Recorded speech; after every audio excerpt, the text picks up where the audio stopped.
সকালে টিফিনে হয়েছিল মুড়ি ঘুগনি, দুপুরে ইলিশ ভাপা, চিংড়ির মালাইকারি, শুক্তো, ডাল আর রাত্রে হয়েছিল গরম গরম লুচি আর ঘুগনি। এই নিয়ে সারাদিনের একটা ব্লগ শেয়ার করতে চলে এলাম। তো নমস্কার বন্ধুরা, কেমন আছেন সবাই? আশা করছি ভালো আছেন। আরও একটা নতুন ভিডিওতে আপনাদের সবাইকে স্বাগত।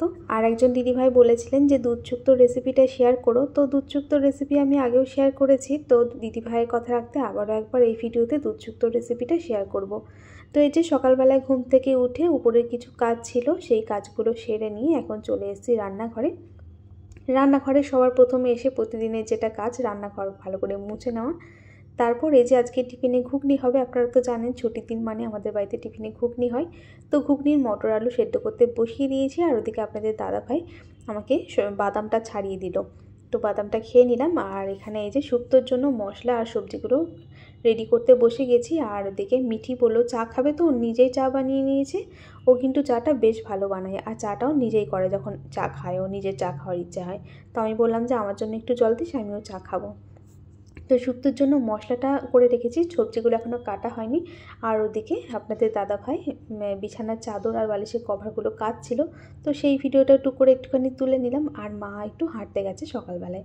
তো এই যে এখন আমি চা খেয়ে নিয়ে তারপর রান্নাটা বসিয়ে দিলাম। শুক্তোর জন্য মশলাগুলো বেটে নিলাম, কিন্তু সবজিটা এখনও কাটা হয়নি। মশলাগুলো আগে কেটে নিলাম কেন বলুন তো, কারণ শুক্তোর জন্য একটা ভাজা মশলা মানে গুঁড়ো মশলা লাগবে। তো ওই জন্য মশলাগুলো জল দিয়ে, মশলাগুলো যেগুলো বাটার আছে সেগুলো আগে বেটে তারপর শিলটা ধুয়ে শুকোতে দিলাম, যাতে লাস্টে শিলটা শুকিয়ে যায় তাড়াতাড়ি আর ওই গুঁড়ো মশলাটা বানিয়ে নিতে পারি। আর এখন এই যে এদিকে ঘুগনির মটরটা তো সেদ্ধ হয়ে গেছে, ঘুগনিটা এদিকে বসিয়ে দিলাম। তার আগে মুসুর ডাল হবে, ডালটা প্রেসার কুকারে সেদ্ধ বসিয়ে দিয়ে তারপর ডালের জন্য সম্বরটাকে ভেজে তুলে রাখলাম বাটিতে। আর ঘুগনিটা আজকে নারকেল দিয়ে বানাচ্ছি, নারকেল দিয়ে ঘুগনি কিন্তু খেতে বেশ ভালো লাগে। তো এই যে ঘুগনি আমাদের রেডি হয়ে গেছে, এখন নামিয়ে নিলাম। সবার আগে টিফিনের আয়োজনটা রেডি করে রাখলে নিশ্চিন্তে রান্না করা যায়, রান্না করতে করতেও টিফিনটা দিয়ে দেওয়া যাবে, কোনো অসুবিধা নেই। আর এই যে এখন ঘুগনি রেডি, ঢাকা দিয়ে রেখে দিলাম। তো এখন আমি শুক্তোর যে সবজিগুলো সেগুলো কাটবো। সবজি তো রোজ মা আগের দিন কেটে রাখে, কিন্তু যেদিন শুক্তো হয় সাধারণত সেদিন আমি মাকে বলি যে আগের দিন কেটে রাখতে হবে না, টাটকা টাটকা সবজিগুলো কেটে নিয়ে রান্না করবো সকালবেলায়। আর আপনাদের দাদাভাই বাজার থেকে মাছ নিয়ে এসে, তো মাছগুলো মা হেঁটে এসে মাছগুলো বাইরে ধুয়ে দিল। আর এদিকে আমি শুক্তো বানানোর জন্য একটা ভাজা মশলা বানিয়ে নিলাম। ওই যে বলেছিলাম একটা ভাজা মশলা, গুঁড়ো মশলা লাগবে, রাঁধুনি আর পাঁচফোড়ন হালকা করে ড্রাই রোস্ট করে তুলে রাখলাম। ওটা শুকনো শিলের মধ্যে বেটে ঢাকা দিয়ে রেখে দেবো, বা একটু পরে বাটবো, ভাজা থাকলো। ঢাকা দিয়ে না রাখলে আবার মানে মশলার যে সুগন্ধ সেটা উড়ে যাবে, ওই জন্য আগে যদি বেটে রাখি গুঁড়ো মশলাটা, তাহলে কিন্তু ভালো করে ঢাকা দিয়ে রেখে দিতে হবে।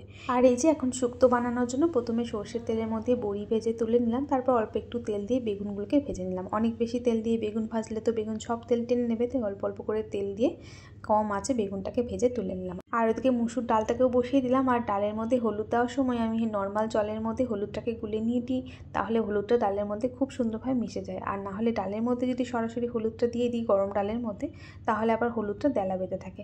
তো এই যে এখন সর্ষের তেলের মধ্যে শুক্তো বানানোর জন্য সর্ষের তেলের মধ্যে উচ্ছেটাকে ভেজে তুলে নিলাম। আর এক একদিন কিন্তু আমি শুক্তো বানানোর জন্য সমস্ত সবজিগুলো আলাদা আলাদা করে ভেজে তুলে নিই, তো আজকে আর আলাদা করে ভাজবো না, একসাথেই সবজিগুলো ভেজে নেব। তো এই যে তেলের উপর, সর্ষের তেলের উপর আবার দিয়ে দিয়েছিলাম রাঁধুনি ফোড়ন। তারপর এই যে প্রথমে পেঁপে আর গাজরটাকে একটু ভেজে নিয়ে তারপর দিয়ে দিলাম। তারপর কাঁচকলা, রাঙা আলু, সজনে ডাঁটা আর লবণ দিয়ে সবজিগুলোকে ভালো করে ভেজে নিয়ে আদা আর রাঁধুনি বাটা দিয়ে আবারও মশলা খুব ভালো করে কষিয়ে নিচ্ছি। আর এই যে এখানে আপনাদের দাদাভাই শসা, পেঁয়াজ আর শাক আলু কাটছে টিফিনে খাওয়ার জন্য। আর এদিকে আদা আর রাঁধুনি বাটা দেওয়ার পর কিন্তু শুক্তোটাকে আমি খুব ভালো করে কষিয়ে নিয়েছি, অল্প অল্প করে জল দিয়ে 2-3 বার করে জল দিয়ে জলটাকে শুকনো করে করে কষিয়ে নিয়েছি। তারপর দিয়ে দিয়েছি পোস্ত বাটা। আর পোস্তটা কিন্তু আমি সকালবেলা এসে প্রথমে পোস্তটা ভিজিয়ে দিয়েছিলাম, পোস্ত কিছুক্ষণ ভিজিয়ে রাখলে কিন্তু পোস্ত তাড়াতাড়ি বাটা হয়ে যায়। আর আমি সব মশলাগুলো তো শিলেই বেটেছি। আর এখন টিফিন খাওয়ার টাইম হয়ে গেছে, তাই আপনাদের দাদাভাইকে আর মাকে টিফিন দিয়ে দিলাম। আমার এখন খিদে পাইনি, কারণ চা খেয়েছিলাম, তাই আমি পরে খাবো। এখন মা আর ও খেয়ে নিক। আর ওদিকে কিন্তু আমার শুক্তো রান্না কিন্তু এখনও কমপ্লিট হয়নি। এদিকে এই যে পোস্তটা দিয়েও কিন্তু আবারও খুব ভালো করে সবজির সাথে কষিয়ে নিয়েছি। তারপর এখানে আমি হলুদ সর্ষে বেটে রেখেছিলাম, সেই সর্ষেগুলা জলটা দিয়ে দিলাম আর স্বাদ মতো চিনি দিয়ে দিলাম। এরপর ঢাকনা দিয়ে ঢেকে সবজিগুলোকে সেদ্ধ হতে দিচ্ছি। আর আমি কিন্তু ভাজা মশলাটা তখন বাটিনি, সবজিগুলো সেদ্ধ হতে বসিয়ে দিয়ে তারপর ভাজা মশলাটা বেটে ওটা ঢেকে রাখলাম। আর এখন সবজিগুলো সেদ্ধ হয়ে গেছে, আর ভাজা বেগুনটা কিন্তু আগে দিইনি, দিলে আবার গলে যেত আগে দিলে। এখন ভাজা বেগুন আর দিয়ে দিয়েছি দুধটাকে ভালো করে ফুটিয়ে নিয়ে ঠান্ডা করে নিয়েছিলাম, সেই দুধটা দিয়ে আবারও কিছুক্ষণ 5 মিনিট মতো ফুটিয়ে নিয়েছি। সবশেষে নামাবার আগে ভেজে রাখা বড়ি, উচ্ছে আর দিয়ে দেবো যে ভাজা মশলাটা বানালাম, সেই ভাজা মশলা আর 1 চামচ মতো ঘি। ব্যাস এগুলো দিয়ে নাড়াচাড়া করে নিয়ে গ্যাস বন্ধ করে দিলে কিন্তু দুধ শুক্তো আমাদের একদম রেডি হয়ে গেছে। আর এই দুধ শুক্তোটা গরম গরম ভাতের সাথে খেতে কিন্তু দারুণ লাগে। আর শুক্তো রান্না হওয়ার পর আপনাদের দাদাভাইকে দিলাম একটু শুক্তো টেস্ট করে দেখার জন্য, আর ও তখন মিঠিকে মুড়ি খাইয়ে দিচ্ছিল। মিঠিকে আজকে আর টিফিনে রুটি দিইনি, বলেছিলাম যে ঘুগনি মুড়ি খেয়ে নে। আর ওদিকে মা সবজি কাটছিল, কালকে মানে মটরশুঁটি কাটছিল আর কালকে সবজিটা কেটে রাখছিল। আর বাজার থেকে আপনাদের দাদাভাই রুই মাছ এনেছিল, তার সাথে গলদা চিংড়ি এনেছিল মিঠির জন্য, কারণ আজকে আমাদের ইলিশ ভাপা হবে আর মিঠি তো ইলিশ মাছ খাবে না, তো ওর জন্য এনেছিল চিংড়ি মাছ। মিঠি চিংড়ি মাছটা খেতে বেশ ভালোবাসে। আর এই যে এখানে না আগের দিন যে নারকেল এনেছিল, সেই নারকেল কিছুটা তো ছিল, এটা আমি ডিপ ফ্রিজে রেখে দিয়েছিলাম। ডিপ ফ্রিজে এভাবে যদি নারকেলটা রেখে দেওয়া হয় না, 2 দিন মতো ছিল, তখন এভাবে করে খুব সুন্দরভাবে মালা থেকে নারকেলটা উঠে চলে আসে। এরপর নারকেলটাকে কুচি কুচি করে কেটে নিয়ে তারপর মিক্সিতে অল্প অল্প করে জল দিয়ে পেস্ট করে নিয়েছি। তারপর কিছুটা নারকেল নিয়ে আমি নারকেলের দুধটাকে বের করে নেব চিংড়ি মাছের মালাইকারি বানানোর জন্য।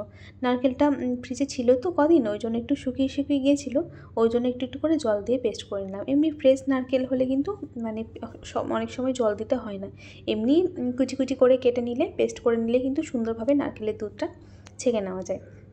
এরপরে যে ইলিশ মাছ আর চিংড়ি মাছ একসাথে করে নিয়ে নিয়েছি, লবণ হলুদ মাখিয়ে নিলাম। আর এখানে সাদা মানে হলুদ সর্ষে আর কালো সর্ষে কিছুক্ষণ আগে ভিজিয়ে রেখেছিলাম, সেটাকেও লবণ আর একটু কাঁচা লঙ্কা দিয়ে ছিলে বেটে নিয়েছি।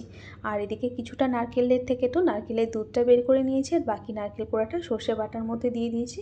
তার সাথে দিয়েছি কিছুটা টক দই ইলিশ ভাপা করার জন্য, আর দিয়ে দিয়েছি লবণ, হলুদ গুঁড়ো আর কাঁচা সর্ষের তেল। এরপর ভালো করে মিশিয়ে নিয়ে এখন ইলিশ ভাপাটাকে রান্না করতে বসিয়ে দেবো। আর আজকে কিন্তু রান্না করতে করতে আমার অনেকটাই দেরি হয়ে গেছিলো। আর এই যে দেখুন মিঠি এখন চলে এসেছে রান্নাঘরে, ওর শখ হয়েছে আমার সাথে রান্না করবে। ওই যে দেখুন আমাকে বলছে এটা দিই ওটা দিই করে এখন এই যে মশলাটাকে মিশিয়ে নিল, তাও আমি বললাম যে আমাকে দে, আমি একবার ভালো করে মিশিয়ে দিই। আর ওই যে মাছগুলো এর মধ্যে দিতে আসছে, তো আমি বললাম যে তার আগে মশলাটা মিশিয়ে নিই তারপর দিবি। তো ওই যে এখন মশলাটা ওই বাটির মধ্যে দিয়ে দিল, তারপর দেখুন না বাটিটা কেমন নড়াচ্ছে। তারপরে এই যে একটা একটা করে মাছ দিল, প্রথমে 2-3টে মাছ দিল, তারপর আর 1 পিস আছে, তো সেটা তো আর দিতে পারলো না কারণ জায়গা হচ্ছিল না, তো আমি দিয়ে দিলাম। তারপর ওই যে ও বাকি মশলাটাকে দিয়ে দিচ্ছে। আর ওর জন্য এরপর চিংড়ি মাছের মালাইকারিটা বানাবো। আগে এই রান্নাটা হতে একটু সময় লাগবে, তো এটাকে ভাপা করতে বসিয়ে দিই, ও তারপর চিংড়ি মাছের মালাইকারিটা বসিয়ে দেবো। আর এই যে উপর থেকে একটুখানি কাঁচা সর্ষের তেল আর একটুখানি কাশ্মীরি লঙ্কার গুঁড়ো ছড়িয়ে দিলাম, আর একটা কাঁচা লঙ্কা দিয়ে দিলাম। লঙ্কার গুঁড়োটা দিলাম তাহলে দেখতে একটু ভালো লাগবে। আর এই যে এদিকে কড়াইয়ে জল গরম করতে বসিয়ে দিয়েছি, এখন টিফিন কৌটোটা বসিয়ে ঢাকা দিলে এর কাজ শেষ, এর জন্য আর কিছু করতে হবে না, এখন নিজে নিজে সেদ্ধ হবে। ততক্ষণে আমি চিংড়ি মাছের মালাইকারিটা বানিয়ে নিই। এখন মিঠি রান্নাঘরে নেই, ও এখন রান্নাঘর থেকে চলে গেছে। আর চিংড়ি মাছটা কিন্তু শুধু মিঠির জন্যই রান্না করছি, তাই 2 পিস রান্না করলাম।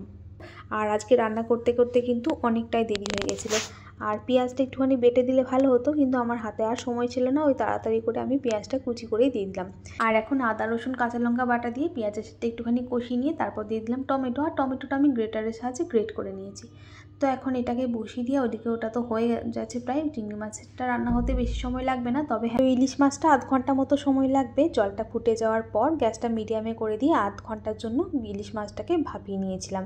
আর এদিকে মশলাটা কষিয়ে নেওয়ার পর নারকেলের দুধটা দিয়ে দিয়েছি, সাথে আরও কিছুটা জল আর মাছগুলো দিয়ে কিছুক্ষণ ফুটিয়ে নিলাম।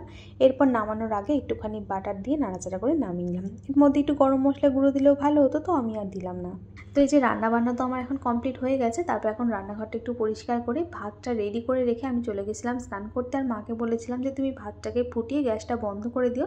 তারপর আমি স্নান করে এসে ভাতটা নামিয়ে সবাইকে এখন এই যে গরম গরম খাবার দিচ্ছি। হ্যাঁ আমিও খেয়ে নেব। তারপর রাত্রে আজকে হয়েছিল গরম গরম লুচি আর ঘুগনি। হ্যাঁ ঘুগনি তো দিনের বেলায় বানানো ছিল, লুচিটা শুধু গরম গরম বানিয়েছিলাম। তো সারাদিনের রান্নাবান্না খাওয়া দাওয়া এইসবই ছিল, যদিও ভিডিওটা হয়ে গেল বেশ কয়েকদিন আগের। তো চলুন আজকের মতো ভিডিওটা এইটুকুই, আবার দেখা হবে আবারও একটা নতুন ভিডিওর সাথে। সবাই ভালো থাকবেন, সুস্থ থাকবেন, এখনকার মতো টাটা। আর আজকের ভিডিওটা আপনাদের কেমন লাগলো আমাকে কিন্তু একটু কমেন্ট করে জানাবেন বন্ধুরা। কিন্তু হলো না আজকে, হ্যাঁ একদম গরম, একটু সুজি দিয়েছিলাম মুচমুচে হবে করে। টাটা বন্ধুরা, টাটা।